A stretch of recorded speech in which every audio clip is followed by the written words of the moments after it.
Good morning students. In yesterday's class we have seen about chapter 1 how, when and where.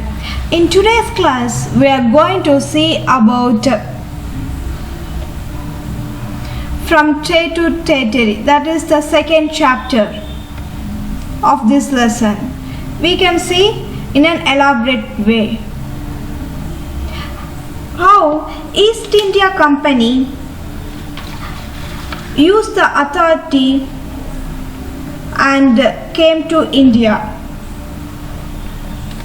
In this, the East India Company was granted a royal charter by Queen Elizabeth I in 1600.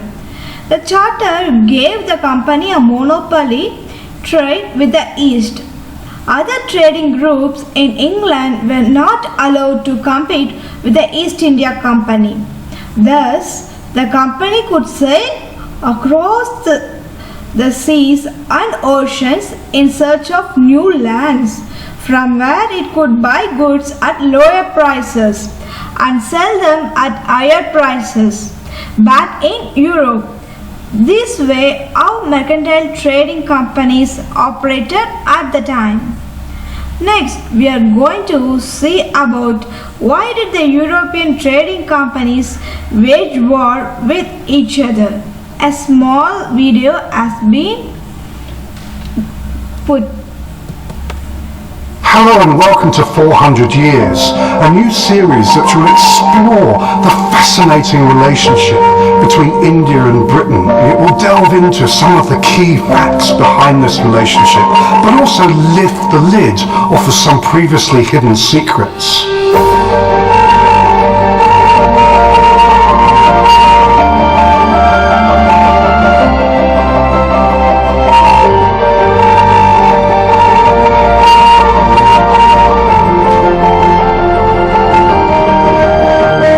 The East India Company is of course the starting point of the tremendous tale about the relationship between Britain and India. But that tale involves many others. In 1588, British merchants asked for permission to explore the India seas for trading purposes. In 1600, they were granted permission to set up a company, the East India Company. Fast forward to the third voyage into the India seas, which saw William Hawkins land in Surat and be the first member of the East India Company to set foot on Indian soil. The Dutch East India Company was already trading and had control of the spice trade coming out of the East Indies. Portugal was also in India.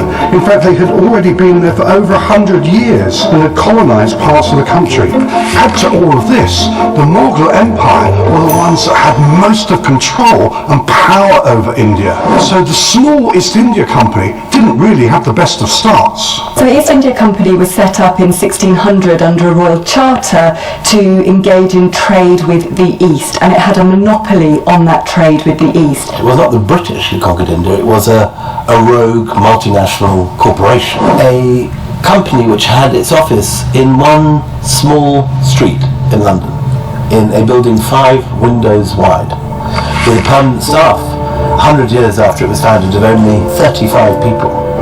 That company defeated the most economically rich and productive corner of the richest empire in the world. And the Mughal Empire at the time of Plassey was phenomenally economically powerful. It's not just a body of private traders. The fact that it's a company, and it's a company at a time when there aren't many companies, unlike today, means that it has the sanction of the Queen and the British monarchy. It is a separate institution. It's somewhere. It's not. It isn't the British state. It's not the British military, etc. It has its own kind of interests. The first voyages of the East India Company were not, of course, to India proper. It was to the East Indies. It was the East India Company was to trade with the East Indies, which meant initially the Spice Islands, what we today would call Indonesia. The journey would take several months. These were sailing ships. This was the great age of sail. So when the British first come to India, they want to trade in spices. That's the big trade of the early 1600s. They go basically to Kerala, and there they buy the local pepper, but also nutmeg that is traded into India from further east, from Indonesia. The massive profits that accrue in the early voyages begin to diminish as other traders from other countries are also flooding the markets in Europe with these high value items. The Dutch were in a much stronger position. They had a more modernised stock market that allowed for the gathering of greater capital, so their ships were bigger, better stocked, their weaponry was more advanced. In the early 17th century, the Mughal Empire was at its peak. Aurangzeb had an income greater than all the crowned heads of Europe put together. When there's early attempts in the 17th century for the East India Company to take on the Mughals, they lose. While it's true that the British never set out to conquer India, and they never went east with a plan of imperialism, from the beginning they have the right to wage war. And this, of course, is a violent age. There are pirates on the sea, there are other European nations that want to sink them, there are a million reasons why you would prefer to go to sea with cannon than without. Where it was new, I think, is that it was a corporation. It was a business run for the benefit of its shareholders. Next, we will see about how did the East India Company begin trade in Bengal. Similarly, the company to move towards the setting up its factory in India. In 1651, it established its first factory on the banks of river Hooghly in Bengal. The factory served as a center for the operation of the company traders called factors. In the factory, there was a warehouse for storing export goods and offices for the company official. With the expansion of trade, as well as the company used various methods to increase its profit and benefits from the local rulers. And then to settle near the factory, the settlement was developed by 1696. It started to build a fort around 8. In 1698, the company offered bribe to Mughal officials to obtain zamindari rights of 3 villages, one being Calcutta, which is eventually developed into the city of Calcutta or present-day Kolkata. The company also managed to obtain a foreman from the Mughal Emperor Aurangzeb. The foreman granted the company the right to trade duty-free. Now, for example, company officials began private trading without paying the duty. This led to protests from Nawabs of Bengal. Next, we will see about battles with the local rulers. Now we are going to see a video about Battle of Plassey. The Battle of Plassey. You will be able to list the factors that led to the Battle of Plassey. List the reasons for the defeat of Siraj-ud-Dawla in the Battle of Plassey. The East India Company felt that the large fee demanded by the Nawabs and the local rulers to carry on trade was unfair. They also felt that the enlargement of settlements, buying of villages and building of forts which were banned by the Nawab were necessary for the expansion of their trade. What the company wanted was a puppet ruler who would act in their favor. So they tried to replace the then Nawab of Bengal, Siraj-ud-Dawla, with one of his rivals. This angered Siraj-ud-Dawla, and he ordered the company to stop interfering in his government's affairs. He also ordered the company to stop fortifying their settlements and pay their taxes. When the company failed to accede to his demands, the Nawab marched with 30,000 of his men and took control of Qasim Bazar and Calcutta Fort. He cut off all supplies and support to the company's ships.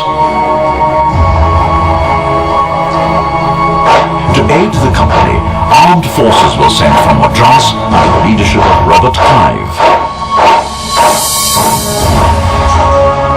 The company's naval fleet was also sent.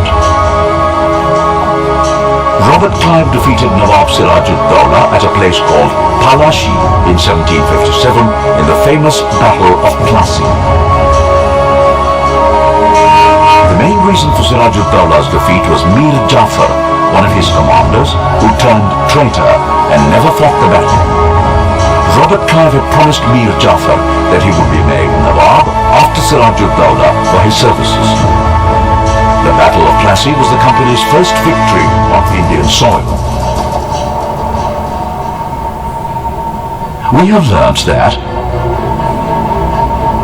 the East India Company tried to replace Nawab Siraj-ud-Dawla with a puppet ruler. Siraj-ud-Dawla took control of Qasim Bazar and Calcutta Fort. Armed forces under the leadership of Robert Clive were sent along with a naval fleet to fight Siraj-ud-Dawla. Mir Jafar, one of Nawab Siraj-ud-Dawla's commanders, turned traitor and never fought the battle. Robert Clive defeated Nawab Siraj-ud-Dawla in 1757 in the famous Battle of Plassey.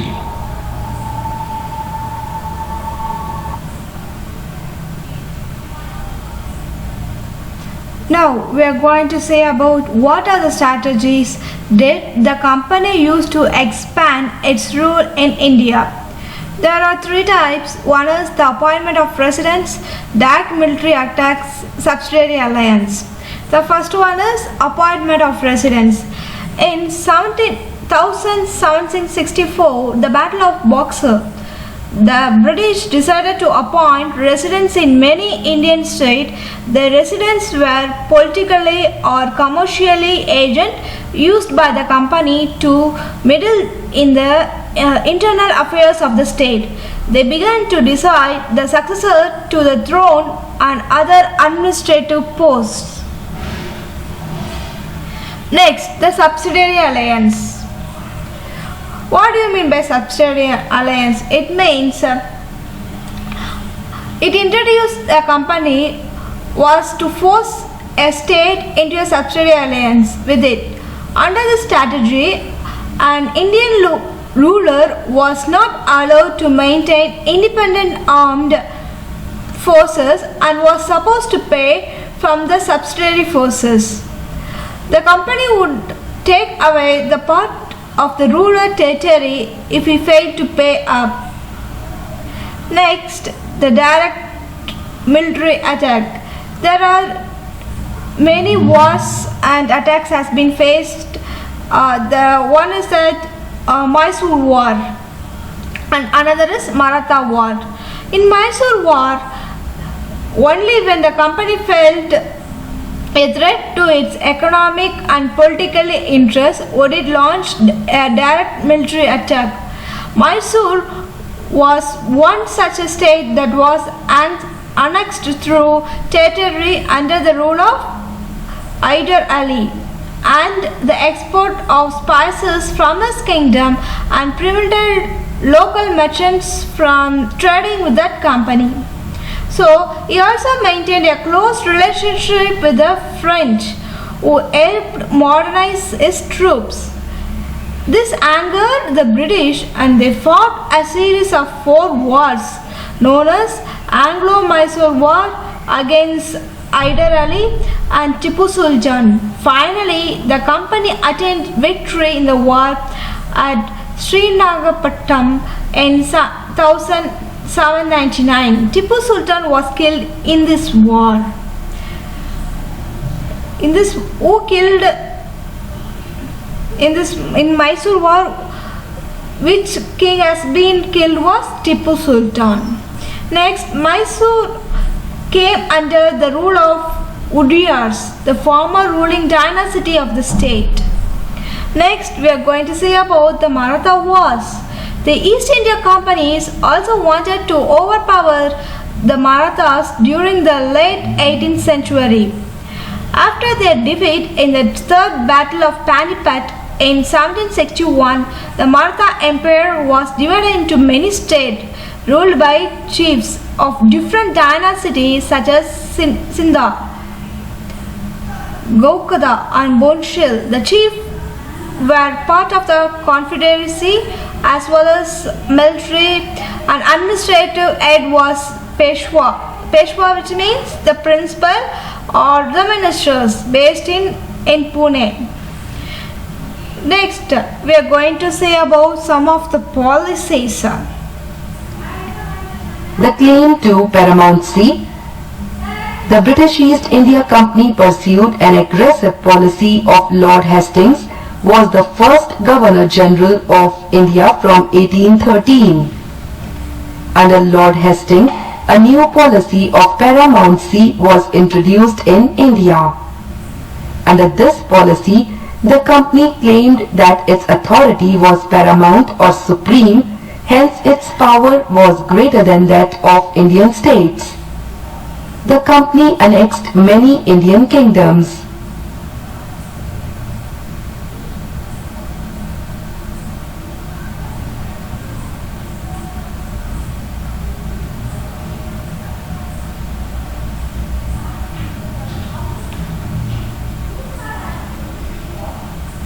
Next, we are going to say about the military reforms.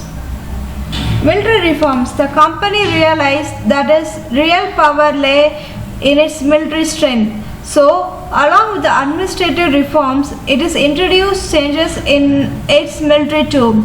The Mughal style of maintaining the military greatly influenced the company. The Mughal army was categorized into the cavalry and the infantry.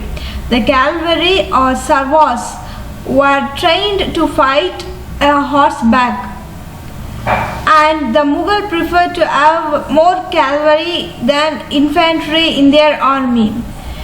In the 18th century, they saw a change in the military, with the Mughal state like Banaras and Advat taking in peasants into their arms and training them to become professional soldiers. The company also followed the same strategy and began recruiting peasants into its army, which came to be called as Sepoy army.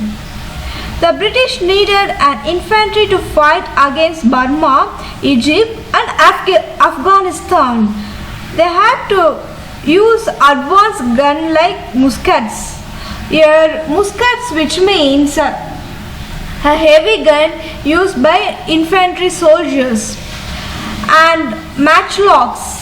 Here, matchlocks, which means a type of gun in which a match was used to ignite gunpowder and keep up with the changing military requirement. This led the company to recruit more infantry soldiers who could then be trained to use the latest warfare technologies. By the early 19th century, the company army was being subjected to European-style drills, disciplines and training to create an uniform military culture. However, while building such a military force, community feeling as well as the issues such as caste were ignored. This led to an unrest among the sepoys and culminated in sepoy mutiny in 1857. By 1857, about 63% of Indian territories were under the direct control of East India Company, leaving the rest of territories under its indirect influences. So, the company which leads had the whole of India under its control and transformed itself from small trading company to a colonial power. In today's assignment is learn two questions. The first question is, what were the reasons for the conflicts between the company and the local rulers? What were the reforms introduced by Warren Hastings in the system of justice? That for For today's class, the chapter 2 was over. Thank you for your patient listening.